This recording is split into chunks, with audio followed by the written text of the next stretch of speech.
প্রাচীনকাল থেকে ভারতীয় মশলার খ্যাতি বিশ্বজোড়া, কিন্তু সেই মশলার বিশুদ্ধতার ওপরেই উঠল এক বৃহৎ প্রশ্নচিহ্ন।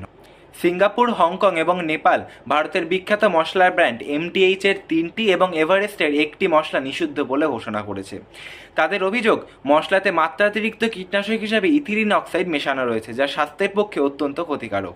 এই বিষয়টা নিয়ে অস্ট্রেলিয়া, নিউজিল্যান্ড, আমেরিকা এবং ব্রিটেন উদ্বেগ প্রকাশ করেছে এবং এই অভিযোগ ওঠার পর থেকেই অত্যন্ত সতর্ক হয়ে উঠেছে নিউ দিল্লি এবং ভারতের খাদ্য নিয়ন্ত্রক বোর্ড FSSAI, অর্থাৎ food safety and standards authority of India. তারা বিভিন্ন পরীক্ষা নিরীক্ষা চালায় এবং তারা দাবি করে যে এমডিএইচ এবং এভারেস্টের কোনো মশলার কোনো নমুনাতেই 28টি ল্যাবরেটরি টেস্টের রিপোর্টের ভিত্তিতে কোনো ইথিলিন অক্সাইড মেশানো নেই। তবে ভোট আবহেই এই বিষয়টা নিয়ে পরিস্থিতি অত্যন্ত ঘোরালো হয়ে উঠেছে। এর প্রভাব পড়তে পারে রফতানি এবং ভারতের বৈদেশিক বাণিজ্যের ক্ষেত্রে, যা কিন্তু ভারতের অর্থনৈতিক উন্নতির ক্ষেত্রে এক বিরূপ প্রভাব ফেলতে পারে।